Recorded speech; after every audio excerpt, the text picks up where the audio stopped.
After spending hundreds of hours in Arknights Endfield at this point, undoing my factory several times, and falling into water more times than I care to admit, I want to sit down and talk about gearing in this game. Not because gear isn't important, it absolutely is, but because a lot of players are misunderstanding when it's important, why it's important, and where they should actually be spending their resources. To be clear, this is a gearing guide, but more importantly, it's also a decision-making guide. The goal here is to help you from wasting your time, stock bills, and sanity by overinvesting too early, while also explaining when gear actually becomes relevant. Like, comment, and subscribe if this video helped you though, and without further ado, let's get straight into it. When we talk about gear in Endfield, we're primarily referring to the gear that you craft from your factory. Gear has tiers: green, blue, purple, and gold, with gold being the highest and unlocking around level 40 with ruling content-wise. Each operator can equip up to 4 pieces of gear, with set effects requiring 3 pieces, but there also being standalone flex pieces of no sets. Unlike most gachas though, Enfield's gear system's RNG is not very traditional. Gear has a preset list of stats, and this includes a defense main stat on every single piece of gear, followed by one of the 4 attributes. This includes strength, agility, intellect, or will, and then a designated substat. With this though, there is no random rolling for a base piece of gear. You choose what you craft, and you get exactly what it lists on said gear pieces. That said, gear artificing does add a different layer of RNG, where you will have to consume several pieces of gear to further enhance a piece of gear's stats. This is important, of course, as these stats are relevant and do help with the performance of operators, and given how expensive crafting gear can be stock bills wise, this does mean that there is some difficulty and frustration associated with gearing, though this is by no means mandatory at the moment with how easily everything is dying, and admittedly this is also a very endgame system. Weapons are separate with their own set of predetermined stats too, but just like with gear, they also have their own form of RNG in the form of essences. Now, though this also isn't necessary at the moment to clear content, essences can be attached to weapons with a combination of 3 stats and passives. These are very helpful stat-wise as they do offer meaningful damage increases to your operators, but unfortunately the RNG in the system comes from having to spend energy to farm and then pray that you get an essence that has the correct stats and passive that you're looking for. That said, there are links online for where to farm or what to farm if you're looking for the best essence to attach to a weapon, and I'll be linking that down below. However, then you also have consumables in the tactical slot, which is funny because of how overlooked they are, despite including heals that definitely can make the difference between living or dying in certain fights, or just staying healthy as you're moving around in the open world. Moving along, though early on it feels like gear should matter, it really doesn't as much as you'd think. Most enemies die extremely quickly, especially if you're using the free physical lineup of Administrator, Chen, alongside characters like Ardelia, or even more easily obtainable characters like Perlica, Depan, or any physical agent in general. Physical teams specifically are extremely forgiving early on because of crowd control, knockups, battle skills, and combo skills that do end up preventing enemies from hitting you as much, but on top of this, any survivability issues can just in general be completely bypassed with consumables. Even early green tier buckflower powder heals you for 352 HP, which is massive when taking stray hits or AoEs can be serious threats to you or your team long term in terms of your HP total. Gear artificing and essences are also far less important than people think, but what's more important than this though is buying time limited stock items ahead of time even if you're not using them yet. With this, gear artificing tickets, essence guarantee vouchers, and affinity gifts should always be picked up before they reset, even if they sit in your inventory. Early on though, your priorities should be more towards progressing the story to unlock new systems, setting up electric miners and seeders so resource generates automatically, and this will be helpful as this will then allow you to build trade goods that you can then sell after coming back online, and alongside this, you of course should also unlock stock depots when you can afford to. If you don't do this though, you'll eventually hit a point where all you can do is wait for your factory to produce materials, and that will definitely feel awful or worse off when you could have started earlier. On that note, I do want to point out that if you do end up spending too much time optimizing early in Endfield without unlocking systems or progressing the story, you are also at risk of wasting time in certain cases, as a lot of early game factories or builds end up getting replaced or adjusted anyways, but of course feel free to approach the game at your own pace. Gear starts to matter when the game introduces timers, DPS checks, or when the enemy just starts hitting a bit too hard even with heals, but for me personally, I felt this need for gear when I started trying to farm higher level domains, and though I had already created a blue set of gear from the beginner's path questline, this wasn't enough to actually clear before the domain timer ended, and as a result, purple gear in this case did actually allow me to clear said content. Gold gear, however, becomes more relevant once you reach Wu Ling or start attempting content significantly above your level. This includes things like fighting level 80 enemies in a protocol space when you're level 60 with only a few minutes to actually clear, though gold gear is technically accessible around level 40 to 45 once Wu Ling unlocks. Equipping it requires level 80 operators and unlocking a specific talent tree node, which does make rushing gold gear technically inefficient unless if you've already planned everything out. As a result, spending less time on making gold gear and instead trying to optimize your stock build resources / factory setup to further progress will definitely be more helpful in the long term, especially if you don't have access to said node early. Now, however, I also wanted to talk a bit about stats. I'll keep this short and really let the math and some of the other theory crafting of the community speak for itself. In Endfield, attack, arts intensity, and damage percent are far more important than crit in most cases, as there aren't that many sources of crit that you can stack and affect your damage meaningfully, unless of course you're playing Yvonne. This leads us directly into what I want to refer to, because unfortunately, crit just isn't that great in the game at the moment. With this, your total attack is your operator's base attack plus your weapon's base attack, and with this, attack percent and attribute attack percent both multiply this value. Attribute attack percent also comes from your main and secondary attributes, and this can make it very high very quickly, often exceeding over 300% in certain fights. If you're familiar with the value of certain stats and dilution in other gacha games, it's also important to note that attack percent on the other hand starts at 0 and is incredibly rare in endgame gear. This makes it a unique and very strong individual multiplier, and weapons like Grand Vision providing 39% attack are very strong, especially when there's no flight attack in endgame gear to dilute it. That said, to keep things very simple when it comes to crit, the opportunity cost of giving up damage percent gear for a stat that you can't really stack is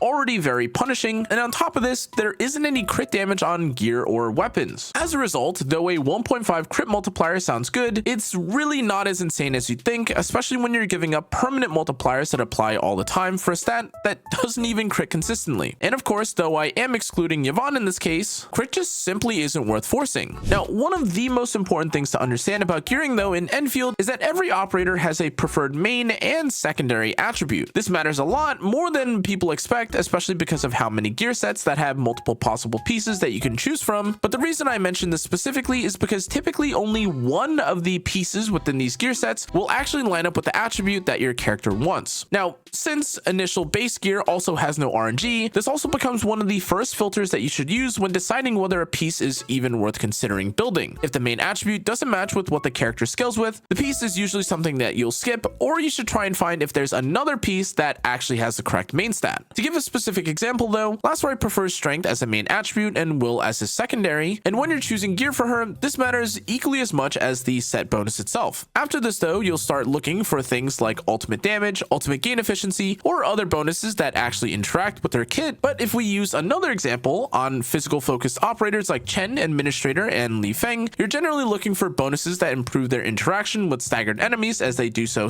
often, or they can also look for things like physical damage percent and combo skill damage. These characters naturally trigger or benefit from battle skills, combo skills, and staggering enemies quite often, so looking for these bonuses on these characters will make much more sense than trying to force unrelated stats. Finally, if you're looking for a character like Levitain, she definitely wants a completely different stat profile, and she specifically prefers intellect and strength, a relevant and supportive set passive, which in her case means the hot work set, and then bonuses like heat damage percent, battle skill damage, and even ultimate gain efficiency. In general though, the same logic applies here, where if the attributes and bonuses don't support how the character actually deals damage, the piece just isn't really worth it. The important takeaway here is that main attribute pairing and set bonuses are both very important, and only after getting both of these correct do you start to care about secondary effects like skill damage bonuses or energy related stats. That said, ultimate efficiency specifically is very important when it comes to Endfield, and mixing and matching pieces to see if you can get more ultimate uptime does end up being very important, but Enfield's gear system specifically rewards intentional matching far more than just brute forcing stats, and picking the right attributes for your set is definitely very relevant, especially when it comes to clearing content without taking too much damage and dealing so much more yourself. Now let's actually break down some of the thought processes behind building or using gear. To start things off, you should definitely make one blue set of gear for the beginner's path quest, and this is pretty much non-negotiable as it gives you EXP, and you have to get through this activity or quest line at some point. After this though, you can make one purple set if you're struggling against timers or bosses like Marble, but though there have been recommendations to skip over purple gear in general, making a single set of purple gear isn't a massive setback long term anyways, and can definitely help you in certain situations, especially if you're struggling with damage. Otherwise though, you can of course wait until Wu Ling and invest your stock bills into gold gear once your factory is stable, but as a reminder, gold gear does cost Zero Night components and Wu Ling exclusive stock bills, which are not cheap, and equipping it is even more restrictive and sometimes costly, as it does again require being level 80 and unlocking a specific talent node. However, if you're upgrading anything early, building things like chest pieces and gloves for raw stats, and following this, leveling up your weapon is equally as important, as weapon levels give guaranteed attack and are always valuable. Now, I touched on it earlier, but to be clear, even if you skip gear upgrades, something that you should never skip are time limit stock items. Gear artificing tickets, essence guarantee vouchers, and affinity gifts are very important, as they all effectively offer stats or some way to get them easier. But to be more specific, affinity unlocks additional operator main stats, where artificing tickets, though expensive, are limited but do allow you to add additional stats to your gear. Essence guarantee vouchers also make the process of finding the perfect essence much easier, but as a reminder, missing weekly or rotating items doesn't necessarily ruin your account, but in general, it does feel bad when you're trying to craft the perfect build and you don't have resources for this to make the process easier. That said, ultimately, you don't need to use these items immediately. Even if you farm for them, you'll just ideally want to own them, so that again, if you find a character that you really like and want to invest in, you can then use all of your resources for this. Finally though guys, if you take away anything from this video, we have the golden rule. Before upgrading anything, ask yourself 3 questions. Am I actually stuck? Will this help me progress significantly faster? And finally, will this keep me playing the game? For me, deciding to craft purple gear from the marble fight was definitely helpful and not something that I regret. I was rushing through content early, I was underleveled, and I was also splitting resources across several characters, and this made a real difference both in this fight and in daily farming afterward, which did also help with my enjoyment of the game. Of course, how you choose to approach Endfield is completely up to you, but if today's guide helped you, make sure to like, comment down below how you're feeling about Endfield, subscribe, and I'll have more Endfield breakdowns coming soon. Thanks again for watching though guys, I'll see you all in the next one. Stay safe, stay healthy,